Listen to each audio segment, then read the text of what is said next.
नमस्कार दोस्तों, मैं सचिन द्विवेदी आप सभी का स्वागत करता हूं अपने YouTube चैनल अभिनव क्लासेस पर। जैसा कि आप सभी से वादा था कि मैथ पेडोलॉजी का जो सेकंड पार्ट है वो बहुत जल्द अब तक आएगा, तो वो पार्ट आ चुका है। और जो भी लोग नए हों इस चैनल पर, वो चैनल को सब्सक्राइब कर सकते हैं, लाइक कर सकते हैं, कमेंट कर सकते हैं अगर उन्हें कुछ समझ नहीं आ रहा है। और ये पेडोलॉजी सेक्शन का जो पार्ट है वो सेकेंड पार्ट है। 2 पार्ट में आपकी मैथ की जो पेडोलॉजी है पूरी ख़त्म हो जाएगी। ठीक है, तो इससे हम लोगों को जो मैथ में 15 क्वेश्चंस आते हैं उनमें से आराम से हम लोगों को 12-13 क्वेश्चन हम लोग कर सकते हैं। ये पूरा जो पैटर्न बनाया गया है नोट्स का आप लोगों के लिए, ये पूरा का पूरा सीटेट पर ही आधारित बनाया गया है। ठीक है, तो इसके लिए हम लोग अभी स्टार्ट करते हैं वीडियो। और वीडियो को देखने से पहले अगर आप लोगों ने ईवीएस का पार्ट नहीं देखा है तो मैं डिस्क्रिप्शन में लिंक दे दूंगा, तो ईवीएस का पूरा पार्ट आप वहां से देख लीजिए। और 22 से 24 नंबर आराम से आप उन्हीं नोट से गेन कर लेंगे जो नोट वहां पर दिए गए हैं। ठीक है, तो अभी स्टार्ट करते हैं आज का वीडियो। तो जैसा कि आप देख रहे हैं, एक मशहूर लेखिका हुई हैं मैथ में, पमेला लिएबेक। ये एक लेखिका हैं पमेला लिएबेक। इन्होंने एक पुस्तिका लिखी है अपनी, how to teach mathematics. How to teach mathematics इन्होंने एक अपनी पुस्तिका लिखी है। ठीक है, उसमें उन्होंने एक चीज़ बताई है कि किस, जैसे आपने गणित में बॉडमास पढ़ा होगा, तो जिस प्रकार सबसे पहले ब्रैकेट को ओपन करते हैं, फिर उसके बाद धीरे धीरे बॉडमास के रूल से हम लोग सवाल को लगाते हैं, वैसे ही जो प्राइमरी लेवल पर है उन्होंने ये बताया है। जो एक ईएलपीएस ये 4 वर्ड आपको याद रखने, इनका जिक्र किया है। इससे रिलेटेड सवाल हर बार सीटेट में 1 से 2 नंबर के आपको मिलेंगे, वो चाहे जिस भाषा में भी मिलें आपको, लेकिन सीटेट में मिलेंगे आपको। ठीक है, तो इन्होंने बताया गया है, पहला इन्होंने पार्ट बताया है ई मतलब क्या है। ई मतलब है साकार वस्तु के साथ अनुगमन, मतलब एक्सपीरियंस विद फिजिकल ऑब्जेक्ट्स। मतलब सबसे पहले आप क्या करेंगे कि बच्चे को कुछ ऐसा दिखाएंगे जो जो चीज़ आप पढ़ा रहे हैं उससे रिलेट करता हो, और बच्चा उसको देखे और तुरंत वहाँ तक पहुँच जाए जहाँ पर आप उसको पाठ्य वस्तु में पहुँचाना चाहते हैं। ठीक है, दूसरा इन्होंने बताया भाषाई वर्णन। उसके बाद में आप बच्चे को देंगे भाषाई वर्णन। भाषाई वर्णन का मतलब है दिखाने के बाद में आप बच्चे से कहेंगे कि इस बारे में ये बात कही गई है, अब उसे आप अपनी बात से समझाएंगे उस चीज़ को। ठीक है, तीसरा पार्ट इन्होंने दिया है चित्रात्मक अनुभव। जब भाषा आप बता लें उसके बाद चित्र दिखाएं उसको कि इस तरीके का ये होता है, ऐसा बना होता है। या जैसे आप बल्ब पढ़ा रहे हैं बच्चे को या फल पढ़ा रहे हैं बच्चे को, तो बल्ब दिखा सकते हैं आप टीएलएम जैसा यूज़ करके, या फलों को भी आप दिखा सकते हैं बच्चे को बताने के लिए। ठीक है, और चौथा उन्होंने बताया है प्रतीकात्मक। लास्ट में उन्होंने बताया है कि सिंबल। कभी कभी क्या होता है कि हम लोगों को नहीं वो चीज़ें मिल पाती हैं, तो हम लोग सिंबल दिखा देते हैं उनका एक प्रतीकात्मक। अब जैसे हमको पहाड़ पढ़ाना है तो हम पहाड़ को तो ला नहीं सकते क्लास में, तो उसका हम प्रतीकात्मक एक चित्रण दिखाते हैं बालक को, ये पहाड़ है। ठीक है, तो ये 4 स्टेप जो हैं आपके, इन 4 स्टेप से होकर के सवाल आपका निकलेगा। सवाल का मतलब है वो बच्चा समझ जाएगा बहुत ही आसानी से, कम समय में। ठीक है, तो ये ईएलपीएस जो है इसका जिक्र मिलेगा आपको सवालों में। ठीक है, तो आपको पहले ये चारों स्टेप दे दिए जाएंगे ऊपर नीचे करके, कि साकार वस्तु के साथ अनुगमन, या प्रतीकात्मक, या चित्रात्मक अनुभव, या भाषाई वर्णन। आपको इनको एक रेजिस्टेंस में लगाना पड़ेगा, तो वो नीचे 4 ऑप्शन आपको ABCD ऐसे करके देगा, तो आप उसको आसानी से समझ सकते हैं अगर आपने ये पमेला लिएबेक का जो स्टेटमेंट है ये पढ़ा होगा। ठीक है, तो उम्मीद है आगे से अगर ऐसा कोई क्वेश्चन आएगा तो आपसे सीटेट में हो जाएगा।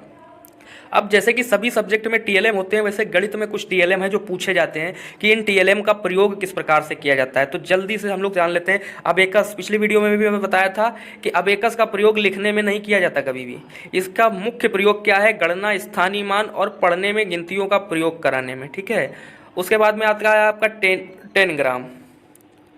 10 ग्राम जो आता है ये आता है आपका 2D आकृतियों की पहचान करने के लिए और 2D आकृतियों के प्रयोगों को समझाने। 2D मतलब 2 डायमेंशन, लंबाई और चौड़ाई वाली आकृतियां जो हैं उनको समझाने के लिए इसका प्रयोग किया जाता है। ठीक है, जियो बोर्ड का प्रयोग किया जाता है। जियो बोर्ड का आपका प्रयोग किया जाता है में 3D आकृतियाँ होती हैं। 3D मतलब जिनमें लंबाई, चौड़ाई और ऊंचाई तीनों विद्यमान होती हैं, उनका प्रयोग करने में, जब आप उनका प्रयोग करते हैं समझाने के लिए, आप जियो बोर्ड का प्रयोग करते हैं। ठीक है, उसके बाद में आपका आता है संख्या चार्ट। संख्या चार्ट का बेसिकली प्रयोग कई बार ये क्वेश्चन सीटेट में पूछा गया है कि दशमलव को समझाने के लिए किस TLM का प्रयोग करना चाहिए, तो आपको पता होना चाहिए संख्या चार्ट का प्रयोग करना चाहिए। ठीक है, उसके बाद में आपका आता है वृत्तीय किट। वृत्तीय किट की जो मुख्य कार्य है वो भिन्नों की अवधारणा को समझाने के लिए वृत्तीय किट का प्रयोग किया जाता है। इसमें क्या होता है, टुकड़े होते हैं तो उनको आप तोड़ देंगे तो भिन्न का जैसे 1/2 भाग, 1/4 भाग, 1/6 भाग ऐसे तोड़कर आप उसको दिखा सकते हैं। ठीक है, ग्राफ पेपर। ग्राफ पेपर में आप जानते हैं द्विविमीय आकृति आप बना सकते हैं लंबाई और चौड़ाई वाली। तो इसमें क्या होता है, आयतन या क्षेत्रफलों के जो एक तुलना की जाती है, जो एक कंपेरिजन किया जाता है, उसका वर्णन आपको ग्राफ पेपर या आलेख पेपर पर मिल जाएगा। ठीक है, परिकलन। परिकलन का प्रयोग उच्च कक्षा में होता है। ये कोई आप जो जूनियर जो 1 से 5 वाला सीटेट दे रहे हैं उनके लिए ये कोई खास बात नहीं है। ये आपके जो प्रश्न में है वो बहुत मुश्किल है पूछा जाए, क्योंकि जूनियर जो प्राइमरी लेवल है वहाँ पर इसका कोई प्रयोग नहीं किया जाता है। ठीक है, मोतीमाला। मोतीमाला का प्रयोग किया जाता है दशमलव संख्याओं की योग की संकल्पना को समझाने के लिए। दशमलव संख्याओं की ये स्टेटमेंट आपको याद रखने हैं, क्योंकि सीधा सीधा स्टेटमेंट आएगा आपके ऑप्शन में। ठीक है, उसके बाद में आता है सममिति और समरूपता क्या है। देखिए, सममिति और समरूपता जो है, सममिति एक शब्द है, उसी को हम समरूपता बोलते हैं, लेकिन समरूपता दो तरह की होती है। एक होती है समरूपता जो रेखीय होती है, जो एक रेखा में चलती है, और एक समरूपता होती है जो सममिति में आती है। सममिति का मतलब होता है ऐसी समरूपता या ऐसा एक चित्र जिसमें आकृतियों के गुण को दिखाया जाए। जैसे आकृतियों के गुण दिखें और जो देखने में समान हो, एक ही जैसे हो, वहाँ पर सममित समरूपता होती है। ठीक है, और दूसरी है रेखीय समरूपता। रेखीय समरूपता में क्या होता है, ऐसी वस्तुएं जो मतलब दो भागों में विभाजित की जा सकती हूँ, उन्हें रेखीय समरूपता के लिए अंतर्गत रखेंगे। ठीक है, ये सीधा सीधा स्टेटमेंट 1 या 2 बार सीटेट में पूछा गया है, ये थोड़ा जान लेना आपके लिए ज़रूरी है। ठीक है, उसके बाद में एक बहुत ही ज़रूरी, इसमें जो वेन हीले के ज्यामिति जो प्रकरण है ये आपके लिए बहुत ज़रूरी है, क्योंकि इससे क्वेश्चन हर बार सीटेट में बनता है। ठीक है, इसमें है क्या, पहला लेवल जो होता है वो होता है चाक्षुषीकरण का। चाक्षुषीकरण या मानसिक चित्रण या लेवल 0। ठीक है, ये तीनों वर्ड आपको इसलिए याद रखने हैं क्योंकि कभी कभी वो लेवल 0 ही ऑप्शन में आपको देगा, लेवल 0। ठीक है, तो आपको लेवल 0 भी ध्यान रखना है। अभी इसमें 2 पॉइंट आपको याद रखना है। इसमें बालक आकृति को देख सकते हैं, सोच सकते हैं। आकृति को देख सकते हैं, सोच सकते हैं। बालक आकृतियों को वर्णित एवं वर्गीकृत कर सकते हैं। ठीक है, ये पहले लेवल की बात है। दूसरे लेवल में क्या होगा, ये दूसरा लेवल है विश्लेषण लेवल, जहां पर आपको मिलता है एक लेवल, लेवल 1, गुणों के आधार पर वर्गीकृत कर सकता है, वर्णित कर सकता है। पहले वाले में क्या था, बालक आकृतियों के आधार पर वर्णित और वर्गीकृत कर सकता है, और दूसरे में है आपका गुणों के आधार पर वर्गीकृत और वर्णित कर सकता है, गुणों के आधार पर। ठीक है, चित्र बना लेता है बालक इस लेवल पर। आकृतियों की समानता के संबंध को स्थापित नहीं कर पाता है, बता सकता है समान है, लेकिन ये स्थापित नहीं कर पाएगा कि ये क्यों समान है। ठीक है, तीसरा आपका लेवल आता है अनौपचारिक लेवल। अनौपचारिक लेवल क्या है, अनौपचारिक जो निगमन है इसको लेवल 2 बोलते हैं। ठीक है, लेवल 2 बोलते हैं। लेवल 2 का मतलब क्या है यहाँ पर, कि भाषाई आधार पर समानता एवं संबंध बताने लगता है। मतलब यहाँ पर क्या था, आकृतियों में समानता और संबंध स्थापित नहीं कर पाता था। क्यों, क्योंकि वो बता नहीं पाता था कि किस प्रकार से ये दोनों समान है। लेकिन जब लेवल 2 में आता है अनौपचारिक निगमन में, तो यह बात वह जान जाता है कि किस प्रकार से भाषा के द्वारा वो समझा सकता है कि ये क्यों समान है। ठीक है, परिभाषाओं का निर्माण कर लेता है, परंतु उसे सिद्ध नहीं कर पाता। निर्माण करने का मतलब है वो ये तो जान जाएगा कि बल क्या है, बल व धक्का या खिंचाव है जो किसी की स्थिति में परिवर्तन करता है या करने का प्रयास करता है, पर वह उसे सिद्ध नहीं कर पाएगा। ठीक है, तीसरा आपका चौथा और आखिरी लेवल आपका आता है वो लेवल 3 है। लेवल 3 क्या है, इस अवस्था में बालक को सिद्ध करने का कौशल प्राप्त हो जाता है, सिद्ध करने का कौशल प्राप्त हो जाता है, आकृतियों के मध्य संबंध स्थापित करने लगता है। ठीक है, अब आपको मैं 2 क्वेश्चन इससे रिलेटेड दिखा देता हूं, जैसे क्वेश्चन जो पूछे जाते हैं। जैसे क्वेश्चन आपसे ये पूछा गया है, वेन हीले ज्यामिति विचार के स्तर के अनुसार 5 स्तर हैं। ठीक है, चाक्षुषीकरण, विश्लेषण, औपचारिक निगमन, अनौपचारिक निगमन, दृढ़ता। दृढ़ता आपको नहीं पढ़नी है क्योंकि ये अपर लेवल में है। ठीक है, दृढ़ता नहीं पढ़नी है। तो अब कक्षा 3 के बच्चे को छांटने के लिए कुछ बहुभुज दिए गए हैं, या भुजाओं की संख्याओं के आधार पर बहुभुजों का वर्गीकरण करता है। किस आधार पर कर रहा है, भुजाओं की संख्याओं के आधार पर कर रहा है। अब पूछा आपसे क्या गया है कि ये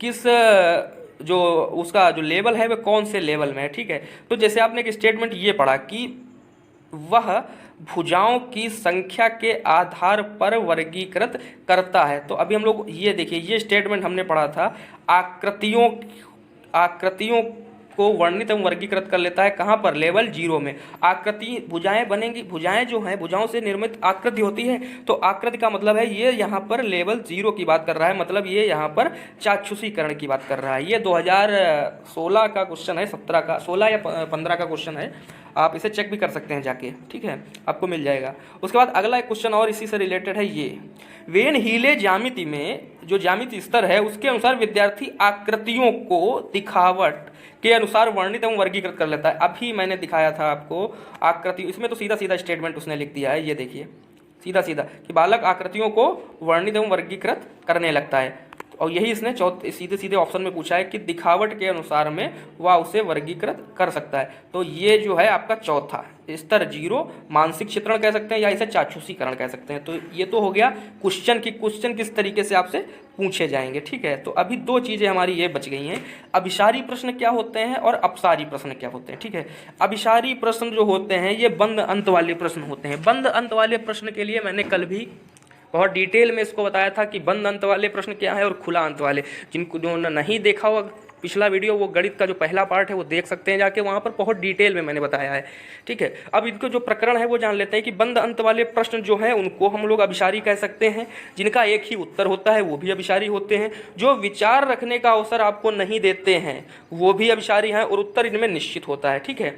अगला आपका आता है अपसारी। अपसारी क्या है, खुले वाले प्रश्न है, खुले अंत वाले। आपको विचार रखने की पूर्ण यहाँ पर आज़ादी होती है, एक से अधिक उत्तर भी यहाँ पर हो सकते हैं। विचारों पर आधारित आप कल्पना करके भी उत्तर को लिख सकते हैं और कई उत्तर यहाँ पर संभव हैं, ठीक है। तो यहाँ तक आपकी आज की पैथोलॉजी जो है मैथ की वो समाप्त होती है, ठीक है। उम्मीद है ये दोनों वीडियो देखने के बाद में, जिन्होंने ना देखा हो वो पहला वाला भी देख लें, दोनों वीडियो देखने के बाद में जो 15 नंबर का आपका एक सेक्शन आता है उसमें से आप लोग 12 से 13 अच्छे से अटेम्प्ट कर लेंगे और गणित में 20+ लाने की पूरे चांस होंगे आपके, ठीक है। और ये जो भी बनाया गया है ये सीटेट को परिप्रेक्ष्य में रख के ही जो वीडियो है ये बनाया गया है, ठीक है। तो इसको बिल्कुल भी ये सोच के ना पढ़ें कि आपके काम नहीं आने वाला है। आप ये पढ़ने के बाद में प्रैक्टिस सेट हल कर सकते हैं और अगर आपको क्वेश्चन ना मिले तो आप चैनल छोड़ सकते हैं। कोई उसमें ये नहीं है कि अगर आपको कंटेंट नहीं अच्छा मिल रहा है तो आप क्यों पढ़ेंगे, और अगर कंटेंट अच्छा मिल रहा है तो आप चैनल से जुड़े रहिए, चैनल को सब्सक्राइब कर लीजिए, लोगों को भी आप पहुँचा दीजिए।